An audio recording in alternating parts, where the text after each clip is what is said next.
What if love, above everything else, was the core value that steered the radical change needed in museums today? Asks Mike Murawski in his recent book, Museums as Agents of Change, a guide to becoming a change maker. This book could be called a manual and philosophy for each museum worker who is feeling eager to change current museum practices and make these institutions more inclusive. If you are interested in the future developments of museums, or in particular believe in these institutions as a source of change in communities, you're probably already familiar with ideas of Mike. He's a consultant, educator, and illustrator who initiated a global advocacy campaign, Museums Are Not Neutral. You can also get inspired by his text in an online forum, Art Museum Teaching. Among all these activities, the message is rather clear and challenging at the same time. More human-centered, more caring, more collaborative approach to bring positive change in museum communities. This also became a focus of our conversation, which points to the idea that an honest care about communities and willingness to establish a sustainable, long-lasting collaboration with them might have a reciprocal impact in the long term. More relevant museums and more creative solutions for societal problems. One might agree or disagree with this idea, so I invite you to another meeting in a museum, and I'm very curious to see your point of view in the comments afterwards. My first and the main question, I guess, was the most broadest one, and it was related with the term of the museum itself, because it seems that the world is still really struggling with defining the museum, what it is, and the definition itself is really changing. And at least in Lithuania, it's quite usual to see it as a place where a lot of exhibits are collected, maybe sometimes communicated with some educational aspects and so on and so forth. And you brought out really different notion of a museum, and you were talking about them as places for care, healing, repair, which is very unusual for us. So maybe you could tell a bit more about that. What does it mean, and why museums should follow this path? Yeah, thanks. Well, first of all, thanks for having this conversation. And I think the focus globally in recent years, especially, but I think it's been a conversation that's been kind of ongoing for at least decades, if not probably since museums began, which is what is a museum? I think it's so important to have that conversation, not in the sense that we need to write a definition for museums, because I think that is obviously it's a really tricky project, and not everyone is going to agree, and that's okay. But I think it's a really good conversation to have, because everyone working within museums and those of us that are just part of a museum's community, which hopefully makes up a lot of the world, it's important that we just know what it is that we're here for. And I think museums have spent maybe a little bit more time relying on definitions of museums that have existed for 100 years or more. In the case of Europe, here I am in the US, which is a baby country compared to every country, over in Europe for the most part, where the histories run extremely deep in terms of museums. I think these original definitions are based in the US and in Europe, are based in colonialism, are based in kind of an attempt for these institutions to be telling, kind of one limited story. They're focused on kind of a narrative that centers that colonialism, that in the US, we would say these days that it really centers kind of a white, male-centered, story of history, or story of arts and culture, or story of science, and how that developed. And so I think recently this has been a super important conversation to sort of acknowledge that, that foundation of museums and the definition of museum, and to challenge it. Museums, I think, have operated for a really long time in a really successful way in terms of getting outside of that box. It's not just a place where there's stuff that we go look at. It's not just a place where, a bunch of smart people are telling us about our history or our objects, or, what's important and whose knowledge counts. I think museums have for a long time broken outside of that box, and that's where I think they've gone into some really interesting areas. And from my own experience, the reason why I think museums can be and should be more community-centered and more sort of human-centered, as you referred to, my vision for museums comes out of my experiences working in museums, and visiting museums for the last, 15 to 20 years, because I've seen and sort of felt and been involved in what it looks like when things like care, when healing, when, bringing people together is the central focus of even just a small program, just a small thing. Not, I have not worked for an institution that sort of centered those values, 100%. But we've made, I've been involved with lots of efforts, initiatives, and programs where that's our focus. And it's so powerful to see the outcome of that for a community, for just human beings. With the pandemic has been a good example of a time when, it's a tough time and people need spaces for healing. People need spaces to connect and feel like they're part of something bigger than themselves. And I felt for a long time now that museums can, play that role. They're not the only institutions, of course, but I think they can really help, help make our communities better places to live and not just be, a box where, it stores stuff. So. Yeah, you have touched upon so many different interesting points, and your latest point about the impact of pandemic just reminded me. I only noticed a couple of days ago that the Finnish government, they opened an online museum on emotions that people experienced during the pandemic. So they said, okay, we as a country, we cannot move forward if we don't face the emotions that each of us had to face. So this really brought me this example.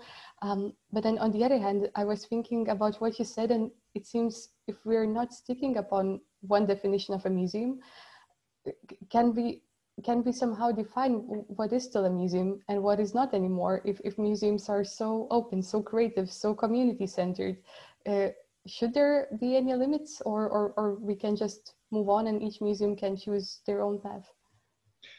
Well, there's, the example that you just mentioned, there are, all these new organizations, I'll sort of say, that have, popped up in the last maybe 10 years or so, which use the word museum, like a museum of broken relationships, or there's, many of these that some of them exist in buildings and some of them exist entirely online. There was a museum just last year that I think launched in the US here called the Museum of Black Joy. And it's online. And again, like the, emotional experiences of the pandemic, it focuses on people's lived experiences and sharing stories and sharing, sharing just human stories together to help us all connect more as human beings across some of these gaps and divides that get kind of created within, our different societies for different reasons.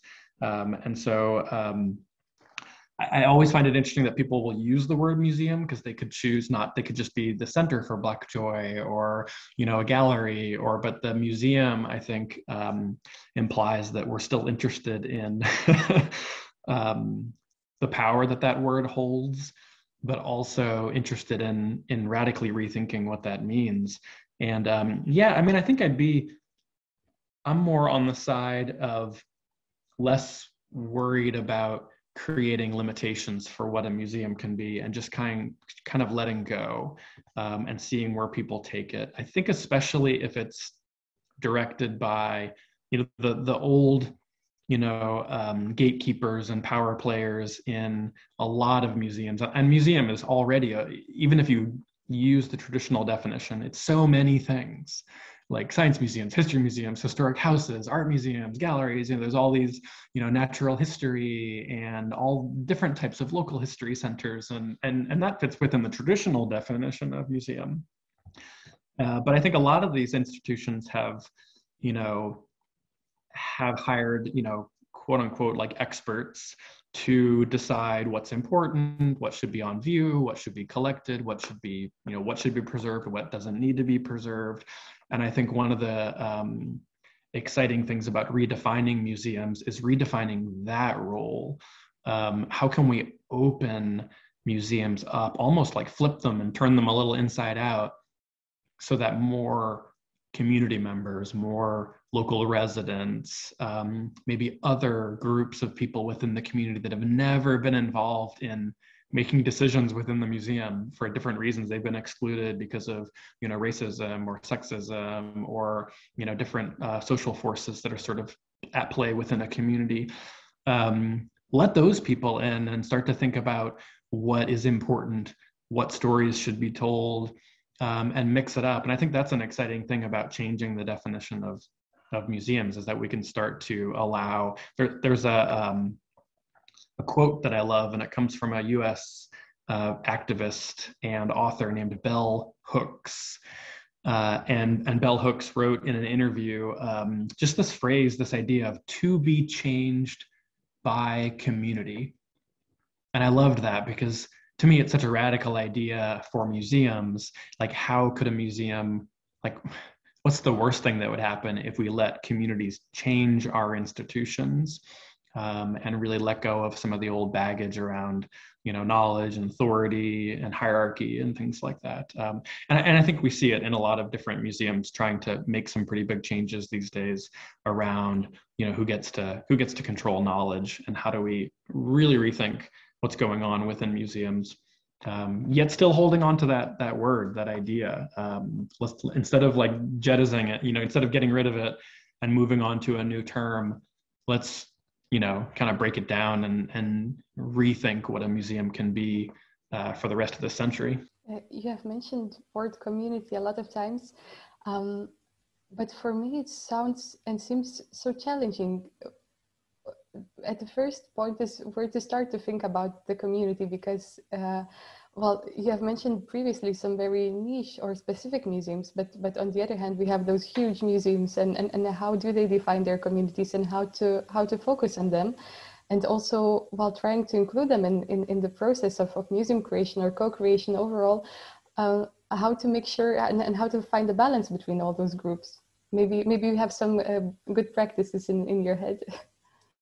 Yeah, well, I mean, even just starting out I think that, people have asked me well, how do you define community? And I would say, well, you've got to, each institution needs to define it themselves. And I think that's a step that a lot of institutions skip over. They want to do community engagement. They want to do, they want to involve their community or communities in different types of projects. And then I ask, well, what does that mean? Oh, well, then people start to,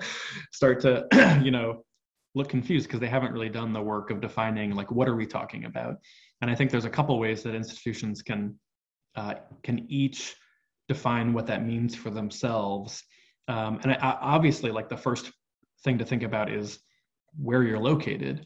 And I think geography and place have such a big role to play in how a museum defines community, and that a lot of museums are in cities, but each city is going to have its own dynamics of, how it functions and how it operates. Each country, of course, has very different, the US is going to be very different than Lithuania, or, so many different countries that I've worked in museums in different countries, doing consulting work.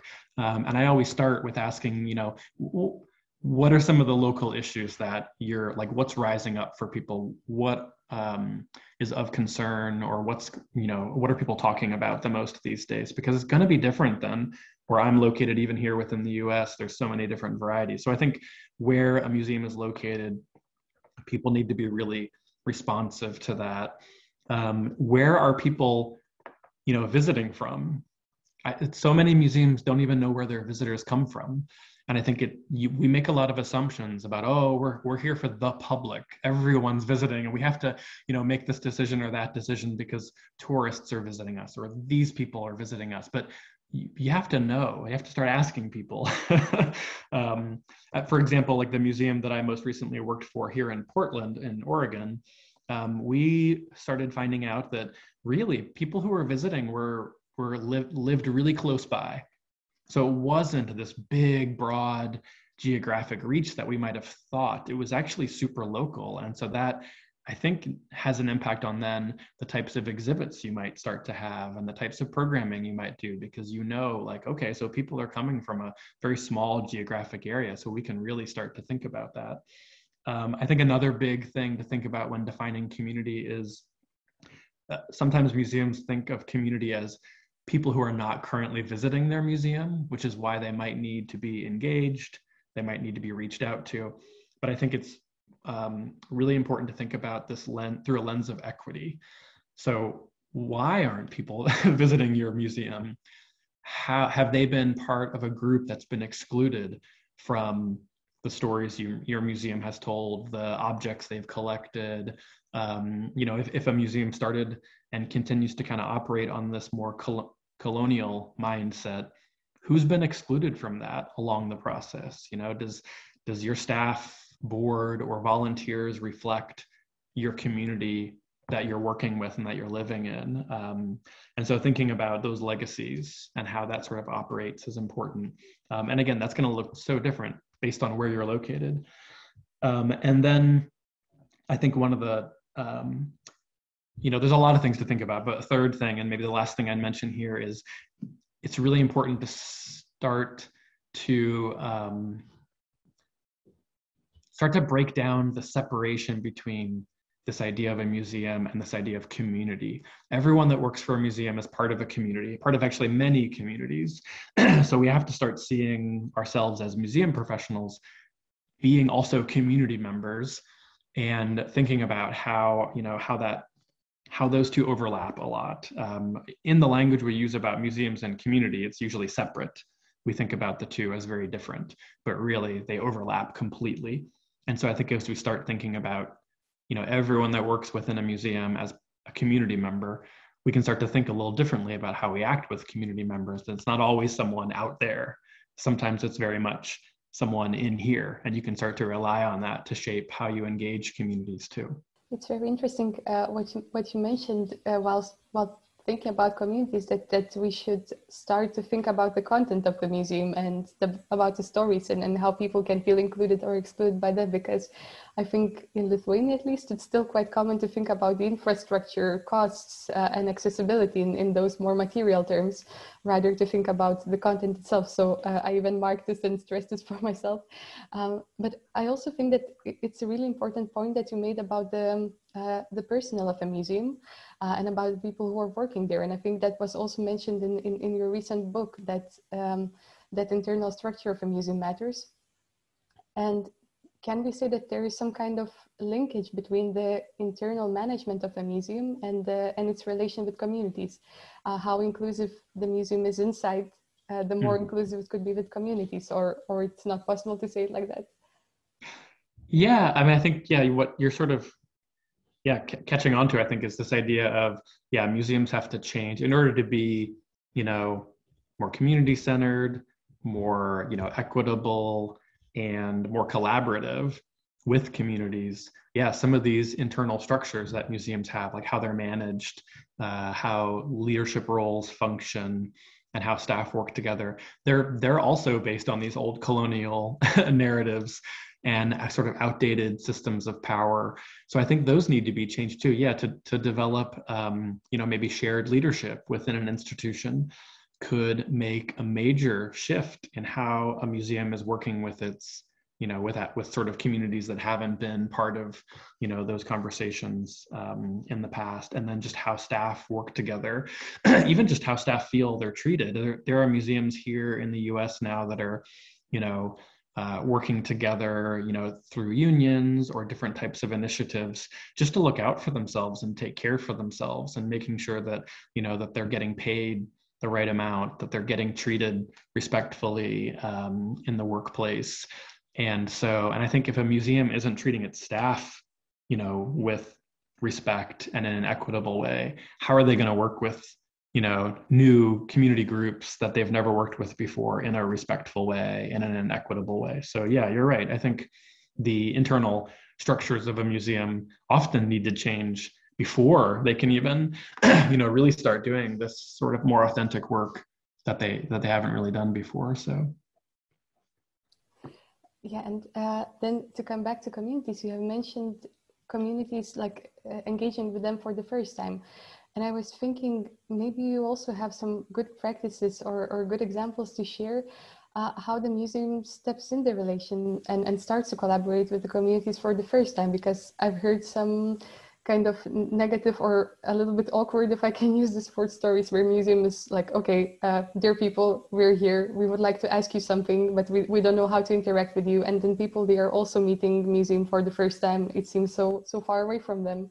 So maybe you have some icebreaker stories that could be helpful while interacting with the community for the first time. Yeah, well, there's a lot of different strategies that you can start with. Well, you just mentioned, that a lot of times having, members of a community that, doesn't engage with the museum a lot. So maybe inviting them for a meeting or a listening session at the museum maybe that is uncomfortable for people. I always, suggest that people go out to places that are, more comfortable for community members. And I think sometimes usually having food as part of a meeting, like offer to host a meeting, out at, at a community center or at a library or at a place that isn't within the walls of the museum. Or if, if weather permits, a park or an outdoor location, somewhere that's accessible for those community members. And then I think for a lot of people, just being able to have, less businessy meeting and more of just a let's get to know each other meeting is important. So that can happen around a meal. And I think human beings connect around food in deeper ways than if it's like, okay, come into our boardroom at the museum and, we'll sit you around a table and we'll have a bunch of, PowerPoint slides. And, that can feel uncomfortable for pretty much anybody, I think. So yeah, there's a lot of strategies to sort of get these process started. I think one of them is just making sure that it's being done for the right reasons. I think a lot of museums are still, might see community engagement as like, oh, we should be doing that. We should start to really, work with community members more. But the reason they're doing it is because we have this exhibit coming up and we're supposed to. So we better do it really quick. Let's have one meeting. We'll get a bunch of people together. We'll ask them a bunch of questions and then we can check that box. Like we're done with that and we can move on. And that's a very museum-centered way of thinking about community. And you're kind of taking advantage of community members' knowledge and lived experience. Usually those are all volunteer-based. So you're not even compensating, community members for their time. I think a different way to do it is to, even before you have an urgent, oh, we've got this exhibition coming up, like, again, define the communities that you sort of want to be working with and why, and then start to build relationships that are smaller. So instead of inviting, 30 people into a room at the museum, start to make connections, people who are working within nonprofits, within, community groups.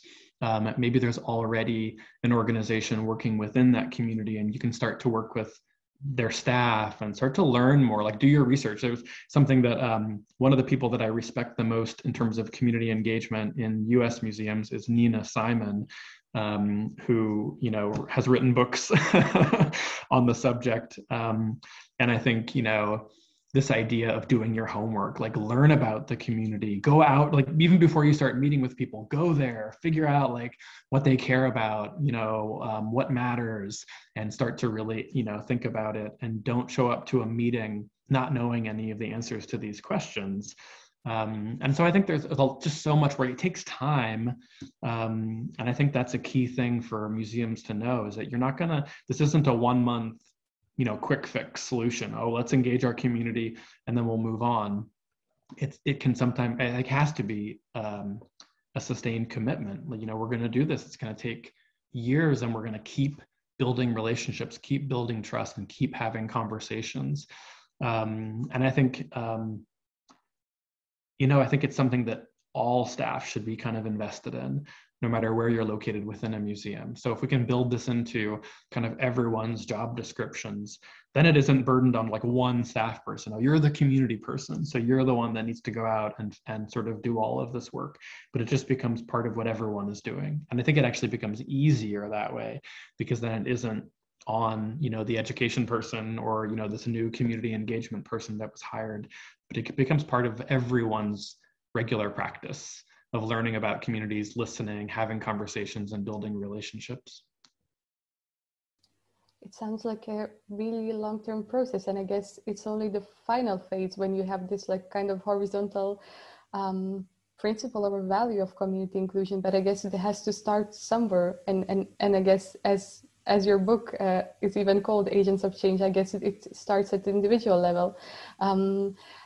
And I was thinking also when you speak about the human-focused approach, and is it this idea that the community inclusion, the long-term relationship building, is that related with more human rather than what you say about more human rather than objects-oriented museum?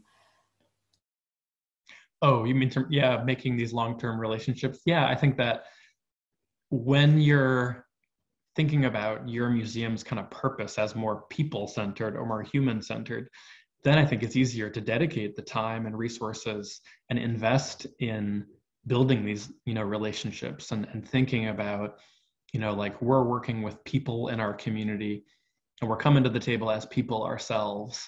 If we're focusing too much on like objects or knowledge, that's where I think it can be really hard, because you're like, okay, I'm only reaching out to these community members to serve something related to this object or this exhibit or, our archive or something like that. And I think that, I've been involved in, museum projects where indigenous communities here in North America, you're just sort of like gathering data from them, like an anthropologist, like you're studying them, you're getting their stories, and then you're adding them into the collection file. Okay, now we know about this object because we've, extracted the story from this, indigenous elder who, has been on this land and has a connection with these objects for, thousands and thousands of years. But you're not treating them as a human being, and you're not recognizing and honoring their sort of, their culture and their history and the sort of, the sort of greater human things that are at play here.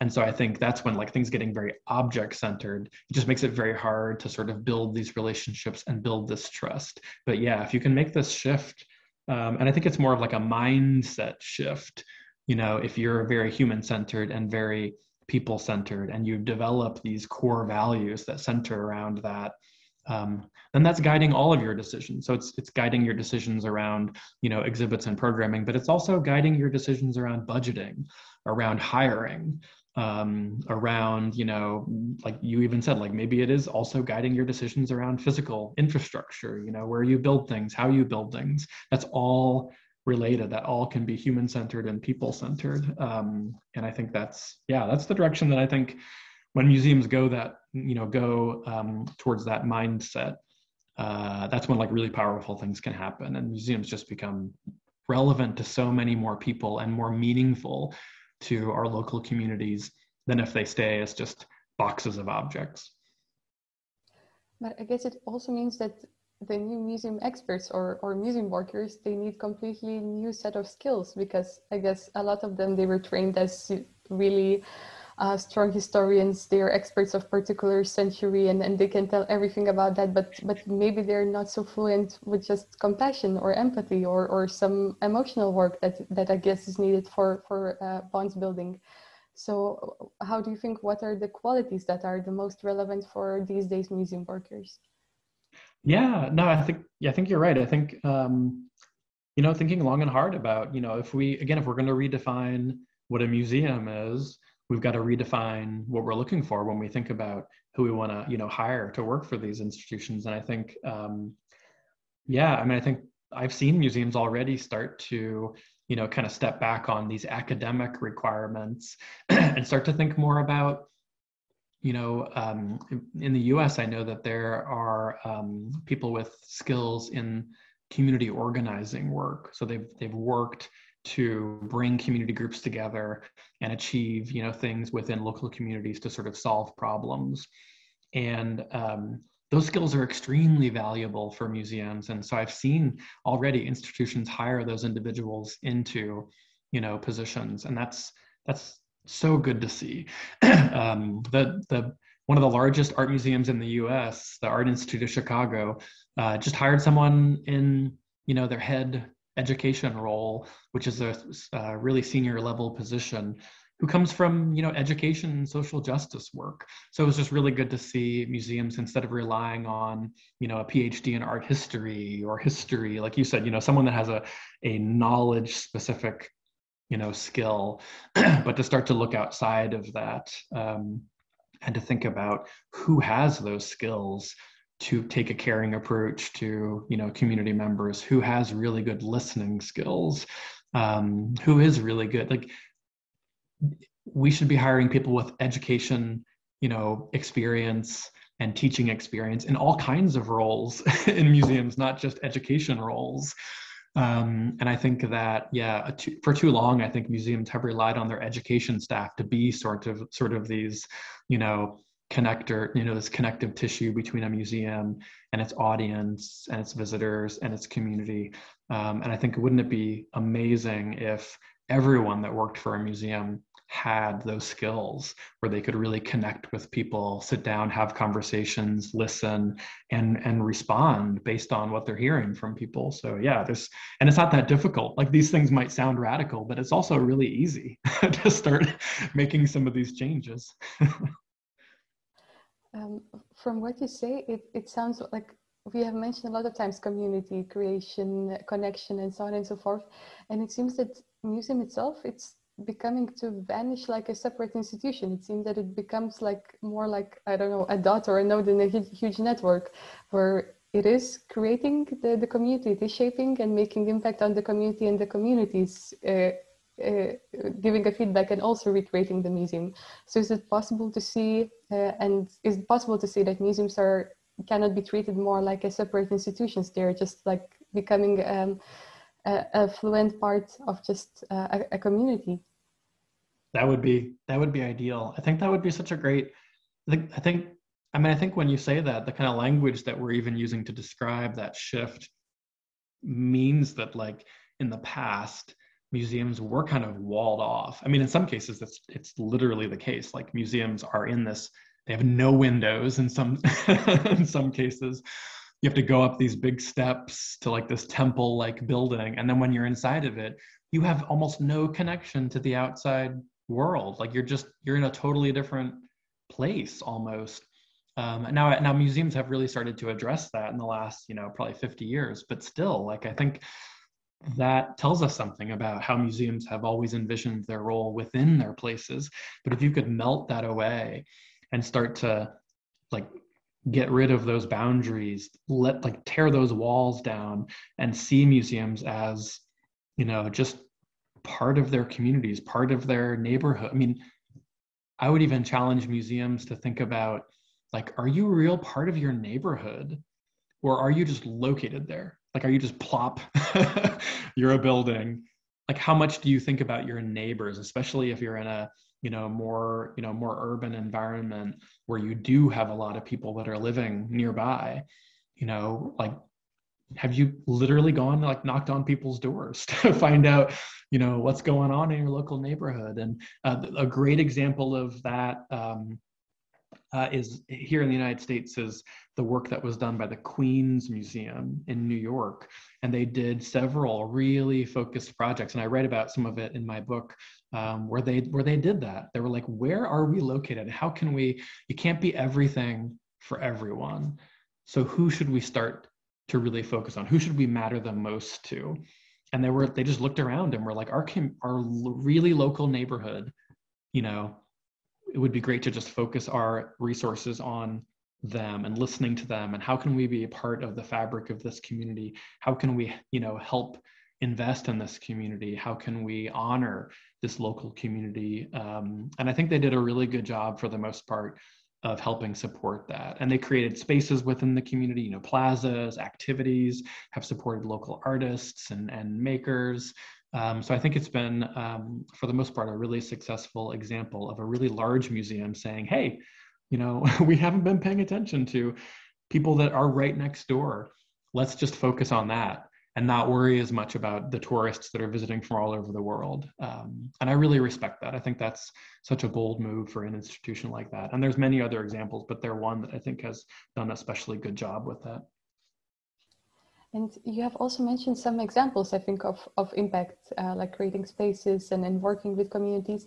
But then when we think about museum as an agent of change, I guess it's really also important to try to imagine what could be that positive impact, or what's that positive social change that we're expecting. So maybe you could also elaborate a bit more on that, and maybe you have any further examples. How can we speak about change? What kind of change could we expect from the museum? Or are there also, should there be any limits what the museum can do and what it cannot do for its communities? Yeah, well, I think one of there are really only a few museums, I think, that are really starting to try to measure this, because I think it's hard to measure. I think sometimes I would say always wanting to measure something like quantitatively, like the amount of change, or how much is, the desire to show a graph or a chart to show, like, look at how much change is happening. Sometimes even that, that desire isn't always what we need to be listening to. Like, I think it is okay to have anecdotal evidence of people responding well to programs. It is enough to sort of be like, oh, okay, like one way to measure that a little bit, although I'm not always sure this is like the best way to measure it, but some museums are trying to measure, as we start to make these changes, are the people who show up to our museum on a daily basis, like, how are they different? Are different people coming? For example, at the Queen's Museum, are people from our local neighborhood starting to come to the museum outside of these types of programs? I know the Oakland Museum in California, in San Francisco, in Oakland, in the Bay Area, has been looking a lot at, how is our visitorship changing? Who's coming to our institution? Are we doing enough to like make that change? Not just having programs, that would engage community members and engage different audiences, but are we really changing our visitorship?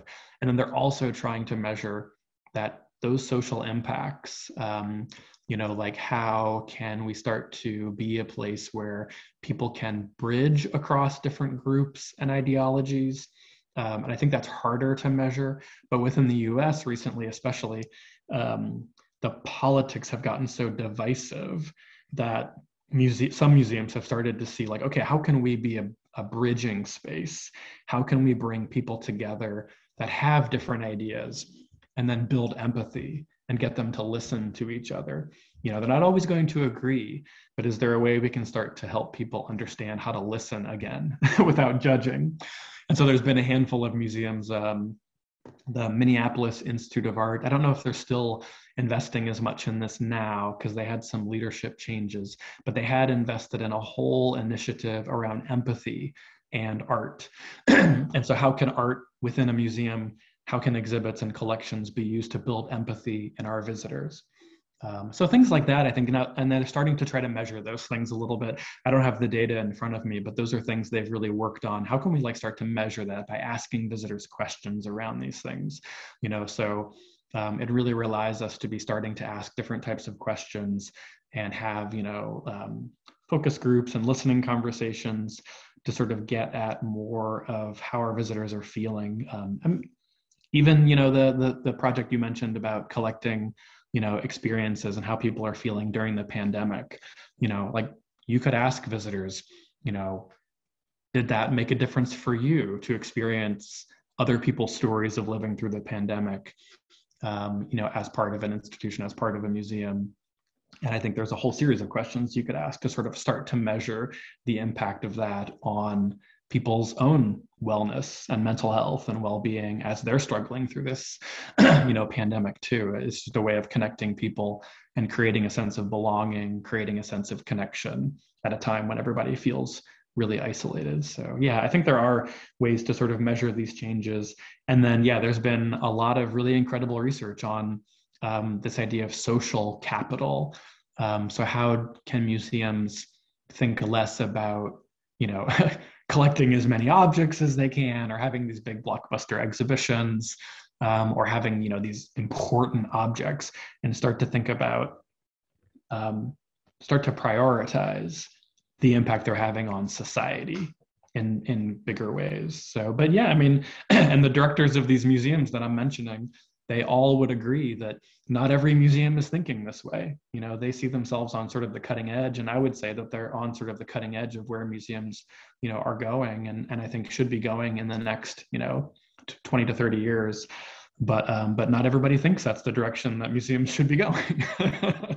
So it's a debate. It's a great conversation to have, and I'm glad that we're talking about it. So can we say that the message for a museum should be that at least once they shouldn't try to change the world, they shouldn't try to aim to really high aims, but even like small change in starting to think what impact would this new exhibition or new service or whatever would have on their communities, or even initiate a conversation between different groups of people, it would be already a step forwards, and it would be already a positive impact. And maybe that's enough if it's just the first step.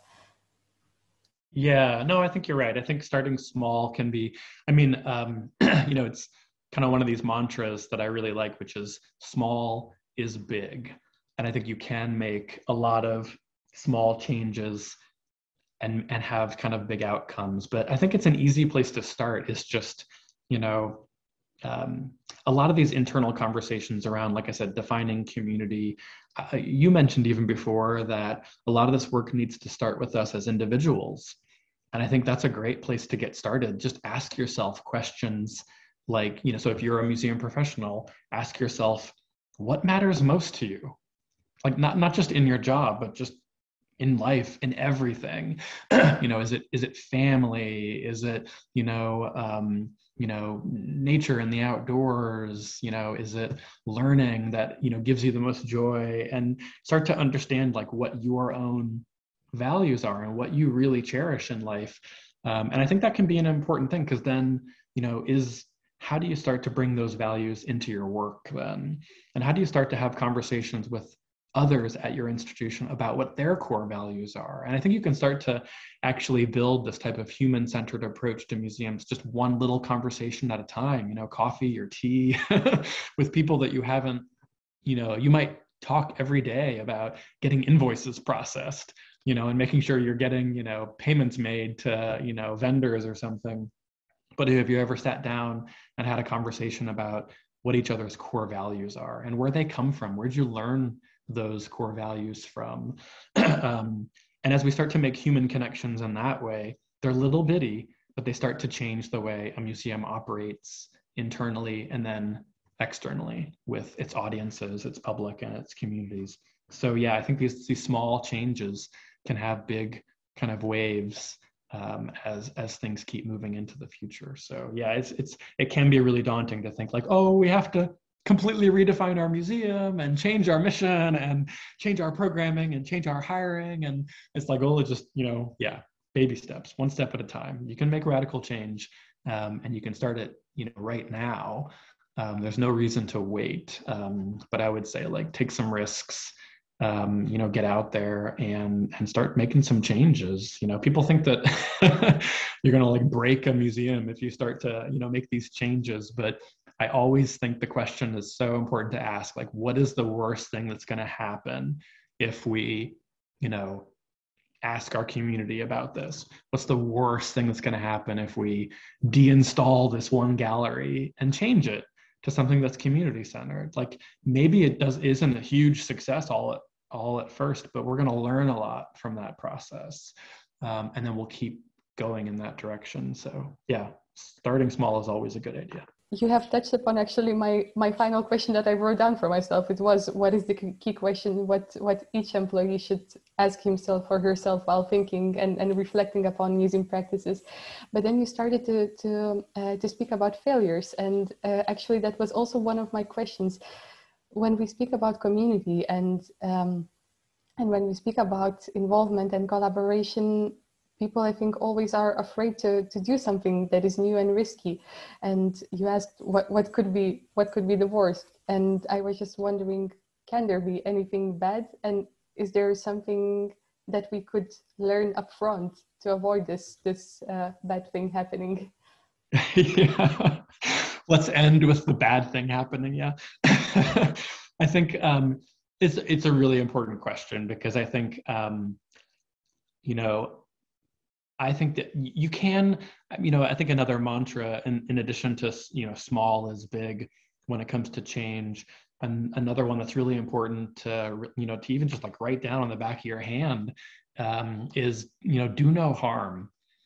And I think that idea of being really careful to, not just like, run into community engagement work like a bull in a china shop, because things will get broken. Like, you will harm people and communities, and you might, create damage that could be irreversible in terms of relationships. But I think again, you want to enter this work for the right reasons, not because someone's, a funder is requiring it. You don't want to jump into it because someone's telling you, oh, you're supposed to do this. This is the cool new thing. Like, that's where I think it gets dangerous. I think what you want to do is, like I said, that internal work is important, because you want to make sure you're doing this for the right reason, that you really want this institution to be listening to its community, which is, I think, a great initial phase. Like, how do we just start to reach out? We want more community input in our decision making, in our exhibit development, in our programming, and we want to really honor and acknowledge the expertise that exists within different communities that maybe we haven't engaged with before. So you're going out and you're really having conversations and listening and treating people with respect and dignity and not taking advantage of people. So I think as long as you're really, if you've got your heart in the right place and you're very community centered about this, think about it as like, how is this work benefiting, community members, and not always just focused on benefiting the museum. We're going to be able to raise money for this, or this is going to look really cool, or we can do a press release, or we can share this on, Instagram. But, what if you never told anyone about it? What if you just waited until the community members you're working with were the ones that said, hey, everybody, this has been a great 3-year collaboration, and you never shouted it from the mountaintops. Like, that would be a great, kind of way to engage in this practice. So yeah, there are a lot of ways to, kind of enter this work from the wrong place. I do, ultimately you're gonna make mistakes along the way and learn from them. When you ask your community members that you're working with, okay, like what went well, but what would you change? What didn't go well? When did we miss the mark on this? Because we want to do better. We want to take your feedback, bring it right into the process, and make changes. And we want you to see those changes so that we're listening to you. I think that is how you can prevent mistakes and failures from creating harm, is just acknowledging that this is an evolution. This is a learning process. You're not going to go from, a museum that's doing none of this work to like, the one that everyone's talking about within 6 months. I think this is a step-by-step process that you're learning, and you might be failing, and then you're learning again. But I think, again, as long as you're sort of listening to the partners that you're working with and implementing change based on their input and feedback, that's, I think, key to this as it goes forward, so you're not creating harm. Well, thank you so much once again for this. I think it was a great conclusion, and I guess it's possible to summarize it not only for the museums field, but overall. It seems that nowadays we are a bit like too urgent to reach all of our aims. We want everything now and after just a small input of effort. But I think it's a very wise words that you said, that we should just strive for our aims step by step and let results speak for themselves. So thank you once again for having this conversation with me. It was really important. Yeah, thank you so much. And I appreciate you reaching out to me.